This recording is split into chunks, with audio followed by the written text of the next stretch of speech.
The silent observer.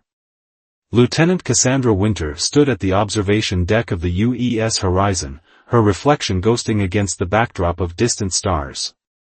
The experimental stealth vessel represented humanity's finest achievement in space exploration, incorporating technology that even their most advanced allies hadn't mastered. Yet something about today's routine patrol through the Carina sector left her uneasy.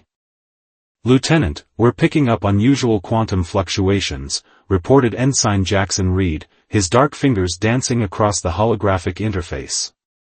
"Pattern suggests artificial origin, but it doesn't match any known signatures." Cassandra moved to the tactical station, her cybernetic eye automatically adjusting to the data stream. After the Mars incident of 2157, many military personnel had opted for neural enhancements, but she'd chosen something more subtle, an eye that could process information faster than any standard neural link. "Track the source," she ordered, keeping her voice steady despite the growing tension in her chest. The Horizon sensors reached far beyond conventional detection systems, which had earned them this deep space reconnaissance mission in the first place. The holographic display shifted, revealing a massive structure hidden behind a curtain of gravitational distortion. It wasn't just a ship or a station, it was an entire fleet, perfectly concealed from traditional scanning methods. The vessels possessed an organic aesthetic, their hulls seeming to pulse with an inner light that defied human engineering principles. "My God," whispered Dr. Thomas Reed, the ship's xenobiologist. "Those ships, they're alive. Some kind of biomechanical hybrid technology." His weathered face reflected both fear and fascination as he studied the readings. Before Cassandra could respond, the ship's AI, Perseus, manifested as a translucent blue figure beside them. "Lieutenant Winter, I've detected targeted scanning attempts. They're using quantum entanglement methods we've only theorized about. These beings, whoever they are, they're far more advanced than we anticipated." The fleet remained motionless, but Cassandra could sense they were being watched, studied, just as they were studying the alien armada. "Perseus, initiate silent running protocols.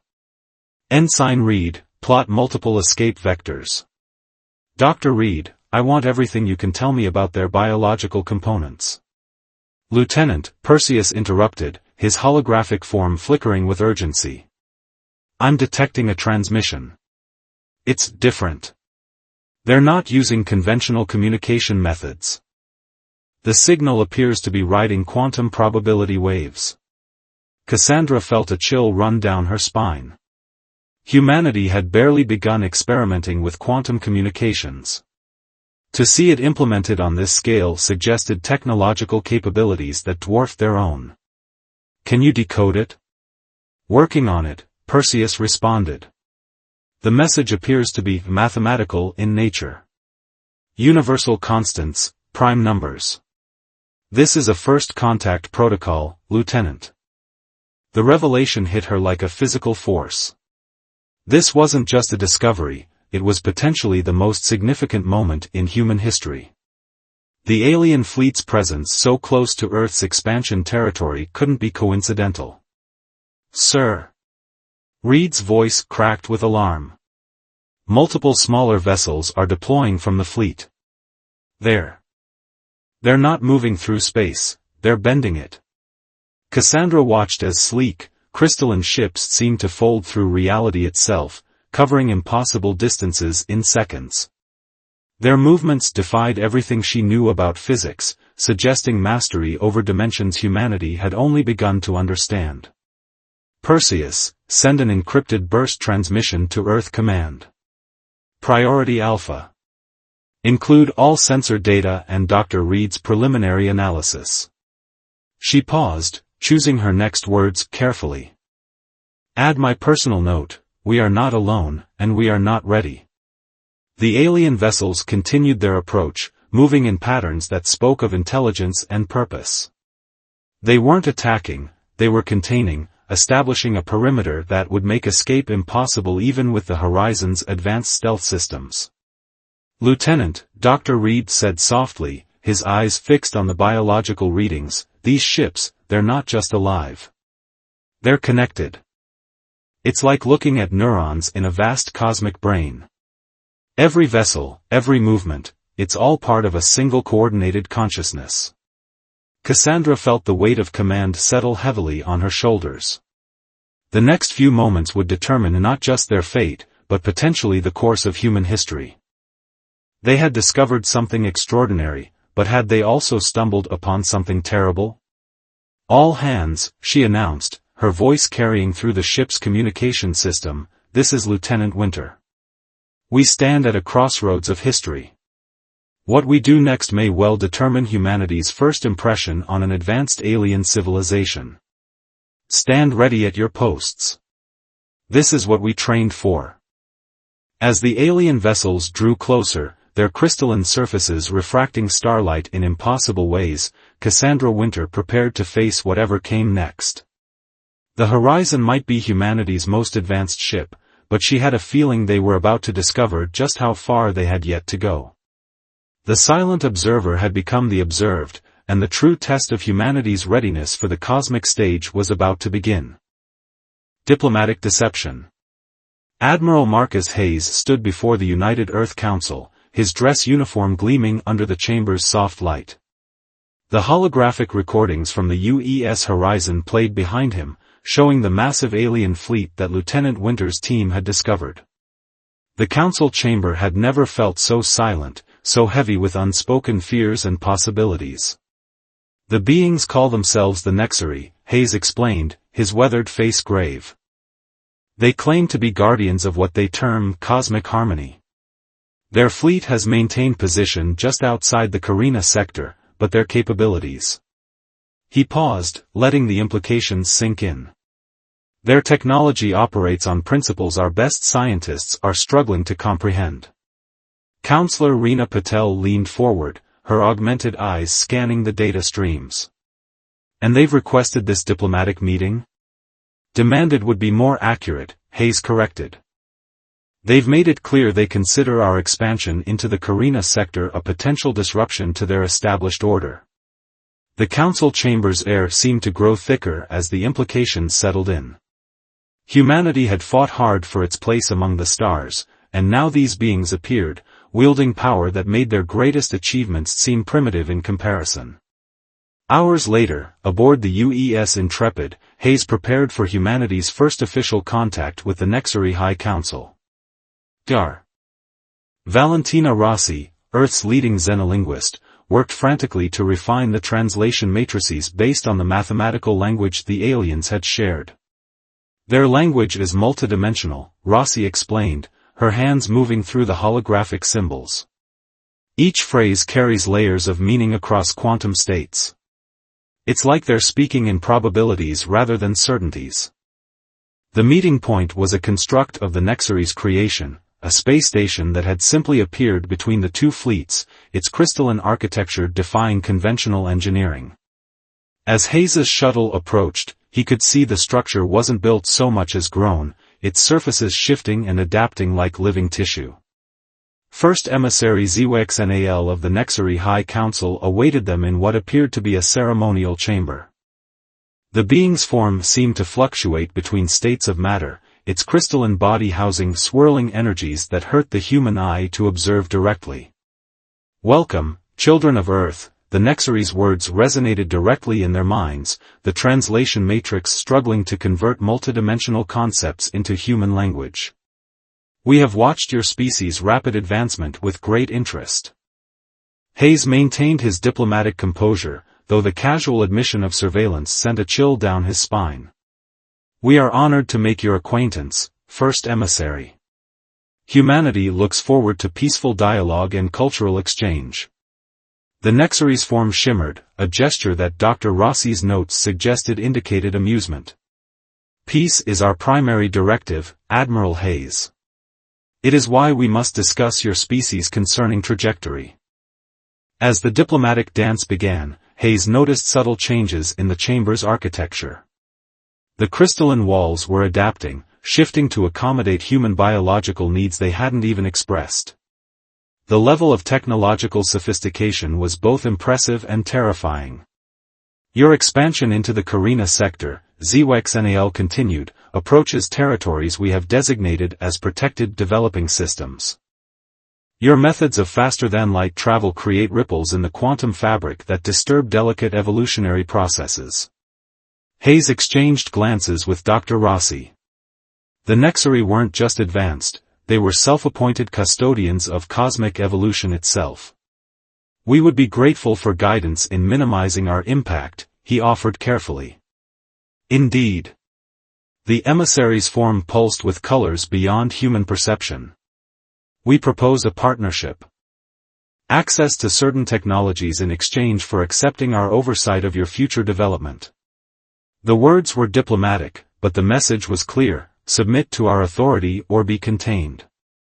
Hayes felt the weight of humanity's future pressing down on him. Every instinct warned him that the Nexari's offer of partnership wasn't what it seemed. A generous proposal, Hayes responded, choosing his words carefully. Though I note your fleet's positioning suggests you anticipated our answer before making the offer. The chamber's temperature dropped subtly as ZWEXNAL's form crystallized further. Perception serves you well, Admiral. We have observed enough to know your species rarely accepts guidance willingly. Consider this meeting a courtesy, a chance to choose cooperation over the alternatives. As the diplomatic exchange continued, Hayes noticed Dr. Rossi frantically making notes on her quantum pad. Something in the Nexari's multidimensional speech patterns had caught her attention. When she finally met his gaze, her expression confirmed his suspicions. There were layers to this encounter that the Nexari didn't intend them to understand. The meeting concluded with promises of further discussions and cultural exchange, but Hayes felt the subtle threat lingering in the air. As their shuttle departed the crystalline station, he activated a secure channel to Earth Command. Implementation of Protocol Omega, he transmitted. Authorization Hayes 7 Delta. The Nexari are not what they appear to be. Activate Lieutenant Winter's contingency plan immediately. The stars seemed colder somehow as they returned to the Intrepid, the weight of unspoken truths and hidden dangers hanging between them. Humanity had faced threats before, but never one that smiled so benevolently while tightening the noose. The real question was, what were the Nexari truly afraid of about humanity's potential? Edge of war. Dr. Olivia Blackwood hadn't slept in 3 days. The quantum research lab aboard the UES Prometheus hummed with energy as she stared at the holographic model of Nexari technology floating before her. Dark circles under her eyes betrayed her exhaustion, but determination kept her going. Something about the crystalline structure of their ships had been nagging at her consciousness since the first scans arrived. Run the simulation again, she commanded the lab's AI system, designated Nova. Focus on the quantum resonance patterns during their spatial manipulation events. The hologram shifted, displaying complex wave functions that seemed to defy conventional physics. But as she watched the energy patterns ripple through the crystalline matrices, something clicked in her mind. They're not bending space, she whispered, her eyes widening. They're copying it.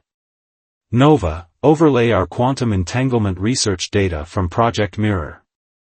The simulation merged with familiar patterns from humanity's own experiments in quantum technology.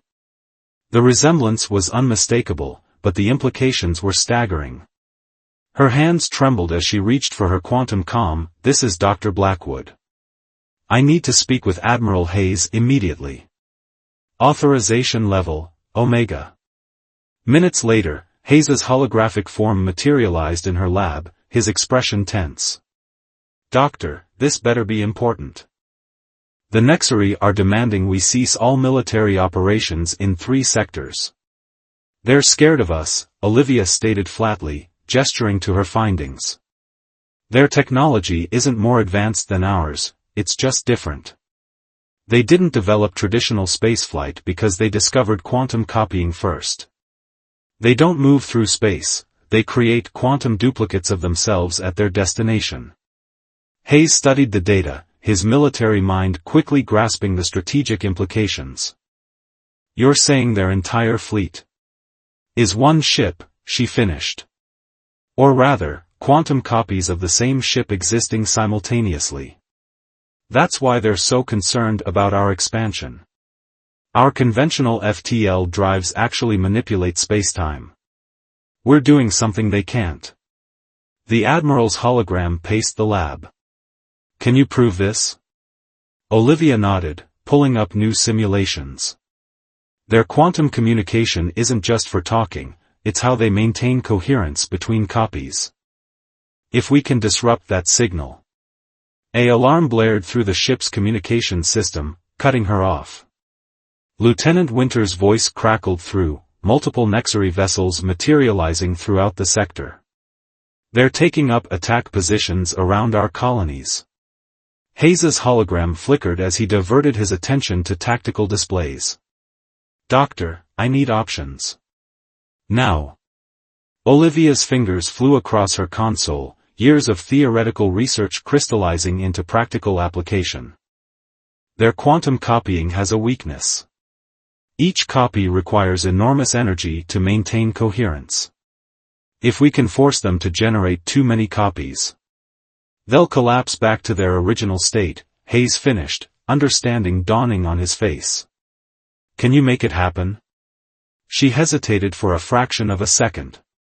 Yes, but we'll need to provoke them into a full deployment.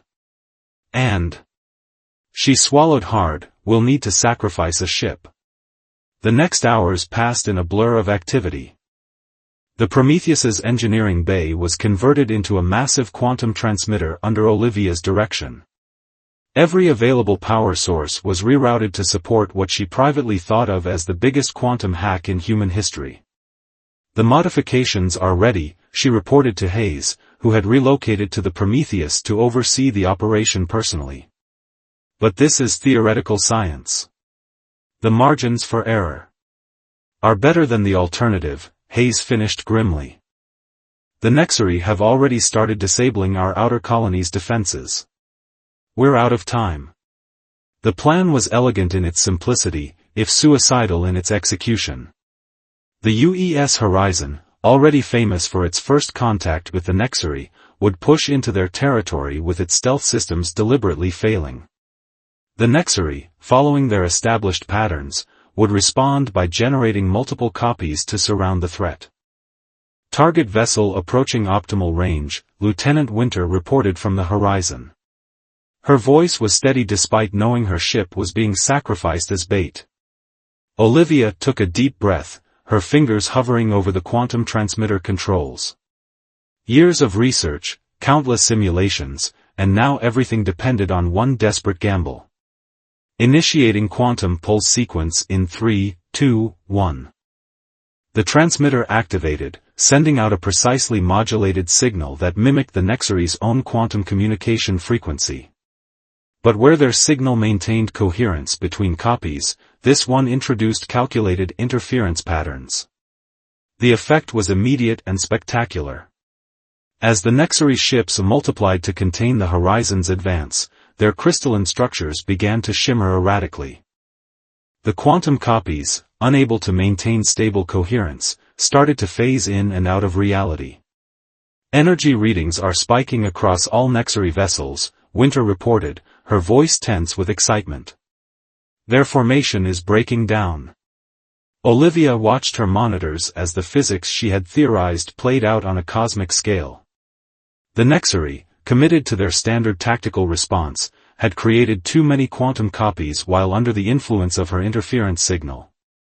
The energy requirement to maintain coherence was exceeding their capacity. They're trying to compensate, she announced, tracking the rapidly changing quantum signatures. But they can't maintain this many simultaneous copies under interference.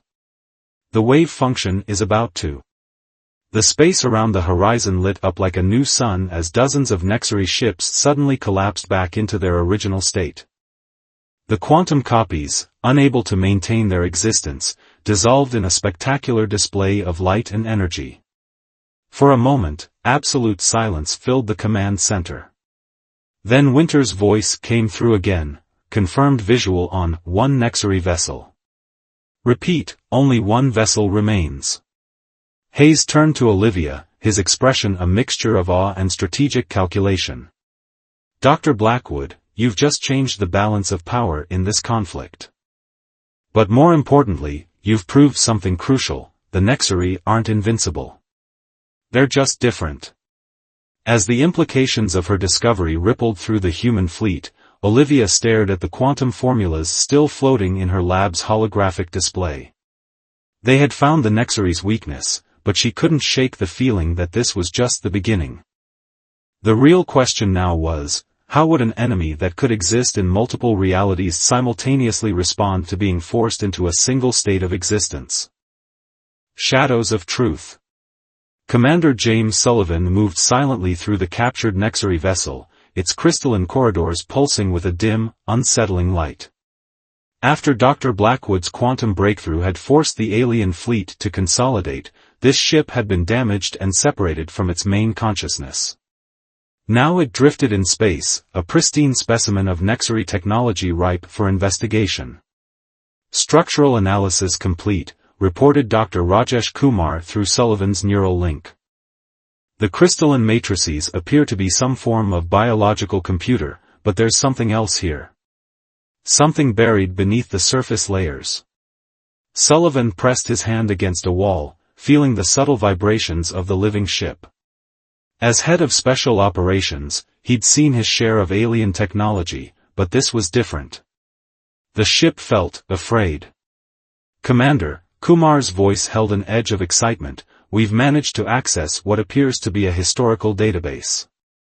The translation matrix is having trouble with the quantum encoding, but you need to see this." Following Kumar's directions, Sullivan made his way to what they'd identified as the ship's memory core. The chamber was a perfect sphere, its walls lined with crystalline structures that seemed to capture and reflect light in impossible ways. "Playing the decoded segments now," Kumar announced. The chamber came alive with multidimensional images, showing the Nexari's true history. They hadn't evolved naturally, they'd been created. An ancient race, facing extinction, had sought to preserve themselves by transferring their consciousness into crystalline matrices that could exist in multiple quantum states simultaneously. "They're survivors," Sullivan whispered, watching the records unfold. But what were they running from? The answer came in fragments of memory that chilled him to his core. The Nexari's creators had discovered something fundamental about the universe: reality itself was under siege. Beings from another dimension, termed the Void Hunters, were slowly consuming spacetime, breaking down the barriers between universes. "That's why they're so interested in our FTL technology," Sullivan realized. "Our drives actually manipulate spacetime. We're accidentally making their enemy's job easier." Kumar's voice was hushed. "Commander, there's more. The Nexari. They're not just watching us. They're studying us because we're doing something they thought impossible." The historical records shifted, showing analysis of human biology. The Nexari had been fascinated by humanity's ability to adapt, to change, to exist fully in a single reality while maintaining the potential to affect multiple outcomes. "We're not just a threat to their order," Sullivan concluded. "We're an opportunity. A species that evolved naturally to do what they had to engineer themselves to achieve." A sudden tremor ran through the ship. "Commander," Kumar's voice turned urgent, "the ship's systems are activating. It's trying to re-establish quantum coherence with the main fleet." Sullivan quickly accessed his tactical overlay. "Can we stop it?" "Negative. The biological computer is operating on instinct now. It's like an immune response." "Everyone off the ship," Sullivan ordered, already running for the extraction point. "Download whatever data you can, but get out now." As the evacuation order spread through the research teams, Sullivan made a final stop at the ship's core. His neural implants recorded everything he saw, transmitting the data back to the Prometheus in encrypted bursts. The ship's crystals were resonating now, building toward something. But in those final moments before evacuation, Sullivan noticed something in the historical records they'd missed before.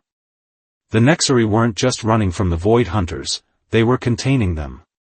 Their entire civilization was a quantum barrier, holding back something far worse than humanity had imagined.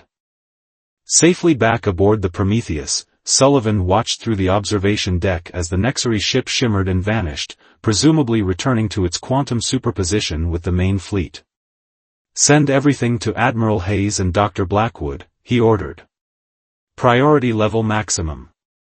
We've been looking at this all wrong. The Nexari aren't our enemies, they're desperate guardians trying to prevent a multidimensional collapse." Hours later, in a secure conference room, Sullivan presented his findings to Earth's military command.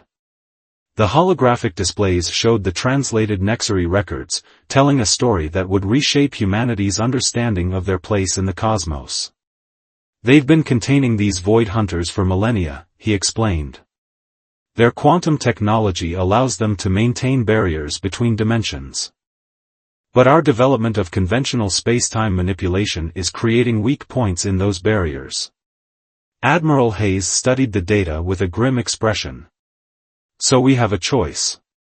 Submit to their oversight and abandon our technological development, or find a way to help them," Sullivan interrupted. "The Nexari can exist in multiple states at once, but they're static, locked into patterns they can't easily change. Humans, on the other hand, naturally create new possibilities. We don't just move through space-time, we reshape it. Maybe that's exactly what's needed." The room fell silent as the implications sank in.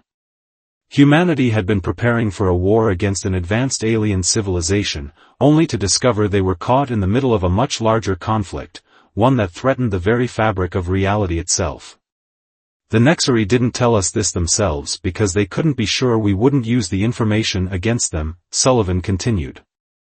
"But now we know the truth, and we have a decision to make.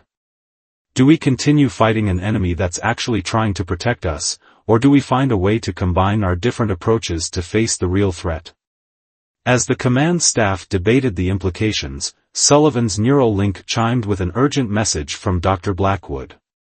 The quantum readings from the Nexari fleet were changing. Either they knew their secret was out, or something else was happening, something that would force both humanity and the Nexari to make their choice sooner than anyone had expected. Humanity unveiled.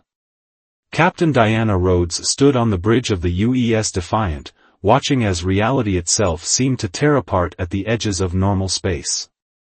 The Void Hunters had finally revealed themselves, massive entities that existed between dimensions, their very presence distorting the fabric of space-time. "Multiple breaches detected," her tactical officer, Lieutenant Reza Patel, reported. "The Nexari quantum barrier is failing in sectors 7 through 12. Beside her, First Emissary Zwxnal's crystalline form pulsed with barely contained energy.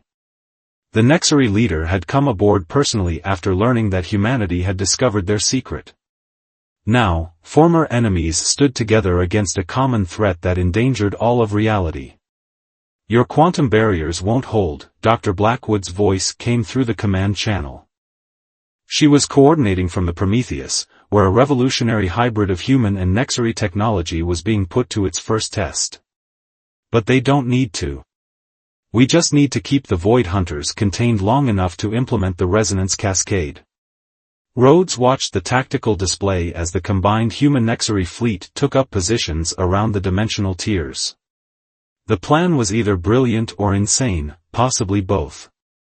While the Nexari maintained their quantum barriers, human ships would use their spacetime manipulation drives in a synchronized pattern, creating a web of controlled reality distortions. "All ships, this is Captain Rhodes. Commence Operation Firewall on my mark." She turned to Zwxnal. "Last chance to tell me this won't tear the universe apart." The Nexari's form shimmed with what Rhodes had learned to recognize as grim amusement. "Captain, the universe is already being torn apart. What we do now merely determines whether anything remains afterward."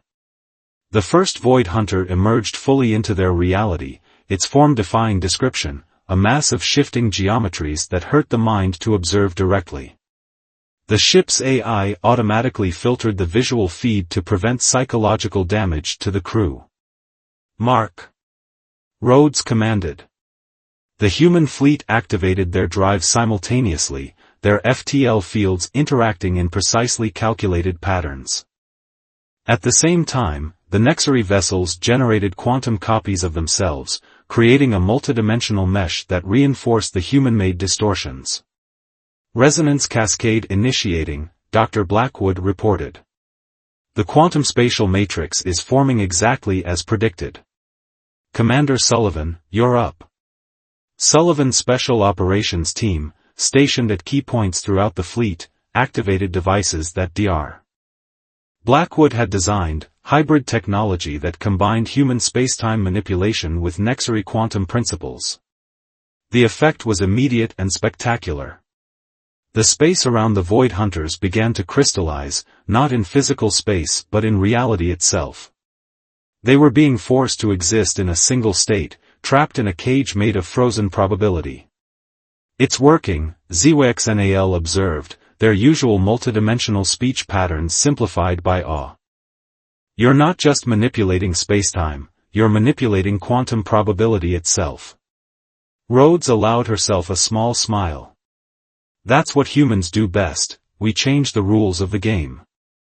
But the victory was far from assured. The Void Hunters fought back, their struggle threatening to shatter the fragile construct containing them. Warning alerts blared across the bridge as reality strained under the pressure. "We're losing containment in Sector 9, Patel reported. "The quantum spatial matrix is destabilizing." Rhodes made a split-second decision. "Divert power from life support to the drive systems. Channel everything into maintaining that matrix." "Captain," her XO protested, "that'll give us less than 10 minutes of breathable air." "Then we'd better finish this in 9, Rhodes replied, her voice steady despite the growing pressure in her chest as the air began to thin. The gamble worked. With the additional power, the human ships strengthened their spacetime distortions, reinforcing the quantum cage that Dr. Blackwood and the Nexary had designed. The Void Hunters' struggles became more desperate but less effective as the cage contracted, forcing them back through the dimensional tiers. "Quantum seals are ready," Dr. Blackwood announced, her voice strained from the thinning air that affected all ships in the fleet. "Initiating final phase." The hybrid technology activated at full power, not just sealing the dimensional breaches but fundamentally altering the quantum structure of spacetime around them. The Void Hunters weren't just being forced back, they were being locked out of this reality entirely. "Seals holding at 100%, Patel reported as emergency life support kicked back in. "Dimensional breaches they're gone, sir. Complete quantum spatial isolation achieved." The bridge erupted in exhausted cheers as oxygen levels returned to normal. Rhodes turned to ZWXNAL, whose crystalline form had taken on a new pattern she'd never seen before. "This changes everything," the Nexary leader stated. "For millennia, we believed our path, the manipulation of quantum states, was the pinnacle of evolution. But your species, you don't just adapt to reality. You adapt reality itself." Rhodes nodded toward the tactical display, where human and Nexary ships now floated side by side. "Maybe that's the real lesson here. You preserve, we change, and together we just saved reality itself. Imagine what else we could accomplish as allies instead of adversaries." The Nexary's form shifted in what she now recognized as agreement. "Perhaps this is why we found your species so disturbing at first. You represent something we had forgotten, that true strength lies not in maintaining perfect order, but in the ability to embrace and direct change." As the fleet regrouped and repair crews began their work, Rhodes reflected on how far they'd come. What had started as a tense first contact had evolved into something unprecedented, a partnership between two fundamentally different approaches to existence. The Nexary's quantum manipulation and humanity's spacetime engineering, working in harmony rather than opposition. "Captain," Dr. Blackwood's voice came through again, excited despite her exhaustion, the data we've collected from this engagement, the potential applications are staggering. We're not just looking at new technology, we're looking at a whole new understanding of reality itself. Rhodes smiled as she watched human and Nexari crews already beginning to work together on repairs. That's what happens when you combine the best of both worlds, Doctor. We don't just survive, we evolve. The stars seemed brighter somehow as the combined fleet set course for Earth, where the real work of building this new alliance would begin. They had faced the darkness between realities and emerged stronger, not just as individual species but as partners in protecting existence itself. First contact had gone wrong, then right, then transcended all expectations. Humanity had revealed not just its power, but its true gift, the ability to turn adversity into opportunity, to transform enemies into allies, and to face the impossible with innovation and determination. The universe, it seemed, would never be quite the same again.